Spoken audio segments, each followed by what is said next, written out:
Happy GA Recap Monday. I hope you guys are having a fantastic, wonderful start to your week. I know I am. I am so excited to be bringing you the second recap of Ghost Adventures Aftershocks. Now, I've noticed on the group page a couple of times, people are like, what's Ghost Adventures Aftershocks? Aftershocks is the show that's aired between seasons of Ghost Adventures where Zach catches up with past participants in other episodes and sees how they're doing since they left. Now, this week, we went back to Bannock, Montana, and caught up with Francisco Ferreira, and then we also went back to Thornhaven Manor and caught up with the owner, Stephen Miller. And that's actually where we're going to start this recap because it was toward the end of the episode. There wasn't a lot going on there. Not a lot of major things have happened there. And so we are going to start there because as far as Bannock, Montana goes, well, we'll get there when we get there. OMG. Now, Stephen Miller owns Thornhaven Manor in Newcastle, Indiana. It's one of those big, like, creep-tastic, crazy filled houses that you just go, no. Like, I would look at it and go, no. It's cute from a distance, but I would never in my life. He has made the comment that he's still renovating it, that he will probably never live there. He's never spent the night there, and that the longer that he spends there, the darker the energy's getting. So it's starting to affect him where it never has before, and I think that's starting to get to him, even though he tries to, like, ignore it and not really give it the time or the energy to even let it know that Stephen knows it's there. A couple of... Sorry, did you hear that? Isn't that awesome? They just blasted the quarry out by my house. So, Aftershock! That could not have been more perfect. Anyway, some other things that have happened at Thornhaven Manor. Tiffany Johnson tried to buy the home before Stephen Miller, and as soon as the realtor found out that she had children, that was not going to happen. They would not sell her the house. They wouldn't even consider selling her the house. She's like, no. Come to find out, the relatives of the current owner at the time had lived in the home with a little girl, and the little girl started kind of freaking out and acting really weird, only to have the mother of the little girl wake up one night and the little girl standing over them with a knife. So whatever the negative energy is in that home does not like kids and does evil things to kids. Jada Craig is also someone that they interviewed, and in her experience, she's a paranormal investigator that went into the home a couple of times, and in one of the instances she went in, they took some pictures of her, and one of the pictures looks just like a normal picture. Her and her mom are standing there, they're posed, they're cute, they're happy. The second picture taken moments after that, it looks like she's pregnant, like 9 months ready to pop pregnant. And there seems to appear like a face in her coat, in her mother's coat. And there is a story that goes along with the home where someone living in the home had gotten his sister-in-law, like had raped her and tried to kill her, and it backfired and she ended up pregnant and yada yada yada. And so it all kind of goes with the home in the sense of it makes sense that that might happen, but the picture was creepy as hell. Like, just saying. Like, she looked pregnant. There was no denying it. Like, you could tell it was the same day. Like, there was the same clothes, the same hair, everything was the same. But she looked preggo, and she obviously was not. It was just, this house is one of those, like, red flag city USA. Like, first of all, when he bought the home, when Stephen bought the house, he couldn't talk to the owners. Everything had to go through the realtor. He couldn't talk about the history of the house. He wasn't allowed to ask any questions about the house. Everything had to be house related. Plumbing, roof, foundation, etc. Red flag, yo. Red flag. And now we know why. It's because it's insanely freaking haunted by something evil. Going back to Tiffany Johnson, she went back with her son. Her son was in the car. They both seen a pair of red eyes. They both heard a growl. Her son got scratched. Come on now.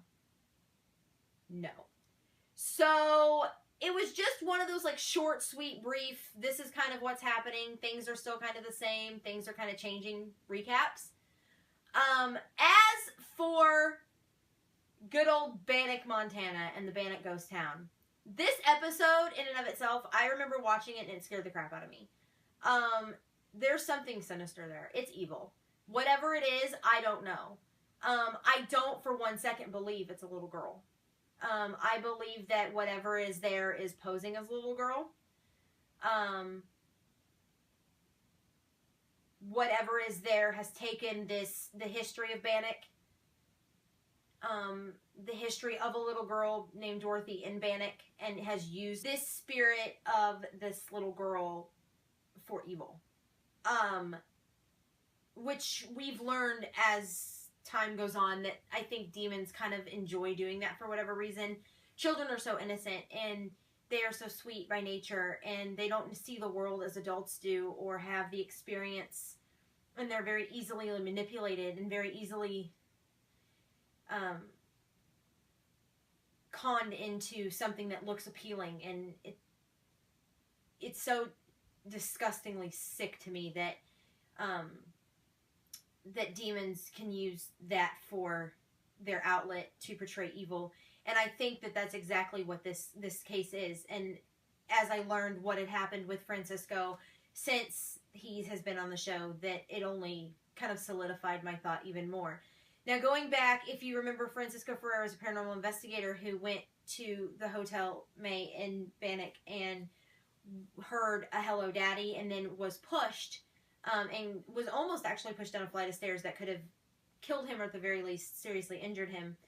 And when he went home from that investigation, he was scratched, and he got up in the middle of the night to go get like a drink of water, and found his little boy playing with an imaginary friend, playing with someone who the little boy said was Dorothy. And it scared him, and it was just ironic almost. I mean, that he went to Bannock, had this experience with this little girl, you know, or this spirit, and then this now has followed him home. They went on to interview his wife, and his wife went on to say that he had nightmares, and he, you know, was almost obsessed with the place, and he was very short-fused and short-tempered, which Zach was very quick to say, well, that's a pretty big indicator of a demonic attachment. And you could see the pain in his wife's eyes. His wife was almost like, you know, she kept digging her heels in and was like, I'm a skeptic, I don't believe in the paranormal, but in the back of her mind she does. But like she said, she's terrified of what could be. And so she made him promise her that he will never go back, and he broke that promise, and he lied to her. And a few months later he went back. He said he was going to go hiking, and he ended up going to Bannock and doing an investigation. When he came home, the same thing happened. His little boy started playing with this spirit named Dorothy, or this friend of his named Dorothy, who would wake him up in the middle of the night, physically wake him up. And his dad said that he was not like himself. I mean, this little boy's 6. He is the cutest thing I've ever seen in my entire life. Absolutely adorable. I want to take him home and just... He was so cute. His dad says that typically when he's out. Like, you wake him up, he's asleep, he's tired. And he was full of energy, full of life, ready to go, playing, ripping, tearing with this, whatever it was, at 4:30 in the morning, like multiple nights in a row. And so Zach interviewed Gino, which was the little boy, and like I said, he was the cutest thing I'd ever seen in my life. He comes out in his little plaid shirt and his little faux hat. He just looked adorable. I was just like, oh my God! And to hear him talk about this girl, you know, he would say, she comes into my room and she scratches me, not to wake me up, not to be mean, just to wake me up and get my attention and let me know she's there. And asks me to play with her, and I say yes. And then she goes and she hurts my dad because she doesn't like Mexicans. And Zach's like, racist ghost. But then Zach asks, well, is Dorothy always nice to you? And he's like, no, not always. Sometimes she can be mean. And you can see in the video evidence that his dad had taken of him playing with Dorothy. There's one point where he kind of falls back, and he looks almost like he's been pushed. And he kind of rolls on his back, and he's like, ow, that hurt. And his dad, you know, didn't say anything about it on the video, but Zach goes, well, Gino, when you fell back like that, did Dorothy push you? And he was like, yeah, she did. And you could just tell that this little boy was not an imaginary friend. He knew too much. I mean, he looked Zach dead in the face. He says, you know that house in Bannock that got destroyed? And Zach's like, yeah. She's like, that's where Dorothy lived.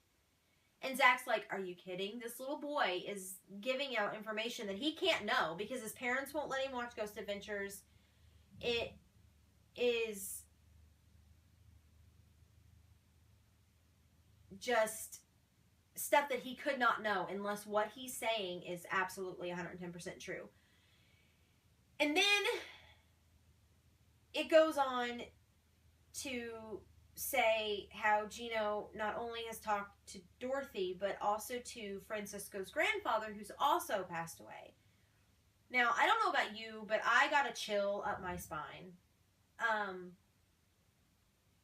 Zach got a chill up his spine. His mother got chills up her spine. Zach really believes that Gino has a gift, and so do I.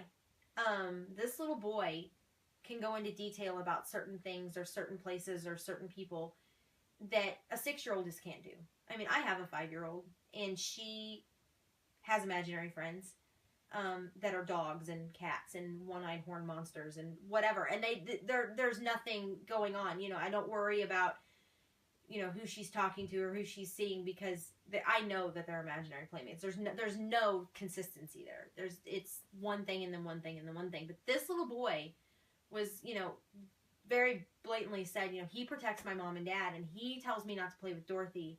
And you know, he goes on to say Dorothy's eyes glow green, and just all this stuff, this evil, this sinister. You can tell that he's got the innocence of a child because she's a little girl and he wants a friend to play with. But on the other side, he knows in his heart that there's something not right, and there's part of him that doesn't like it, but there's part of him that wants Dorothy to stay.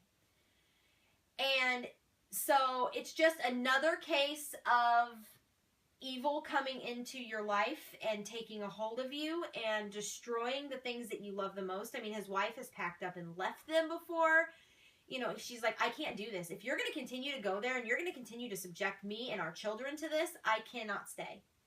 I cannot do it. I am scared. I don't want my kids to go through this. And he's like, he goes on to say it's almost like a drug. He's like, I've never done drugs, but it's what I would imagine it to be, like that addictive. I've got to go there. I've got to be there. And Zach and Aaron related to that because they've been there too. You get attacked and you want to know why. Then you're pissed and then you're mad and you want answers. And like Zach says, we can't give you answers. They can't give you, no one can give you answers. That's the beauty and the frustration of the paranormal. No one can give you answers. No one can give you the answers you want. Is this a demon? Is this a little girl? What are their intentions? Why are they doing this? And sometimes you just have to be stronger than that and say, I've got to let it go. There's things I've got to let it go. And Zach made him promise that he would never go back to that place. And that was hard for him. And to watch Francisco, like his face, he never looked okay. You could see the pain in his eyes. You could see the tears welling up in his face. You could see the effect it was having on him and his family. And this is why I love Aftershocks so much, because of this type of thing. Like you get that raw, real, my life sucks right now because of this place interview. And in all cases, you see the fear, you feel the emotion, you feel the pain, and especially as me as an empath, I feel it more. I connect. I found myself just tears in my eyes because as a parent and as an empath and as a human being, I felt the emotion that he was feeling, and it was heart-wrenching because I knew that while he was battling himself, he's battling his addiction to Bannock, and he's battling the thought of losing his family, and he doesn't want to let either one of them go, but he knows he's got to let Bannock go because otherwise he's going to lose the things that really are the most important to him. It was just, while it was heart-wrenching and depressing, it was such a good episode, and I'm so glad that we got to catch up with them and see exactly what was going on. And I like the turn that they're taking it where they give you the most important part of the show the first 30, 35 minutes in, and then they kind of just catch you up with someone else as a filler. Even though the catch up with Thornhaven was good, I really connected with the one at Bannock, and it was just unbelievable, and it was amazing, and I was thoroughly, thoroughly impressed. So that's all I have for GA Recap Monday. I will be back tomorrow for GAQA Tuesday, where I answer all of your Ghost Adventures related questions, and you can start submitting those today. I actually opened it up yesterday, but you can continue to submit today for your chance to have your Ghost Adventures related question answered in tomorrow's video. And I will also be back for What Should I Do Wednesday, which is where I answer your general paranormal questions, and GA Flashback Friday. So it's going to be a busy, crazy, wacky filled week. I am off to go and do homework because I just started back to class today for my next 8-week session where I am diving into the world of management and marketing. Oh boy, it should be fun. But anyway, I hope you guys have a fantastic rest of your Monday, and I will see you guys tomorrow for GAQA Tuesday. Until then, stay happy, stay healthy, stay warm, much love and happiness.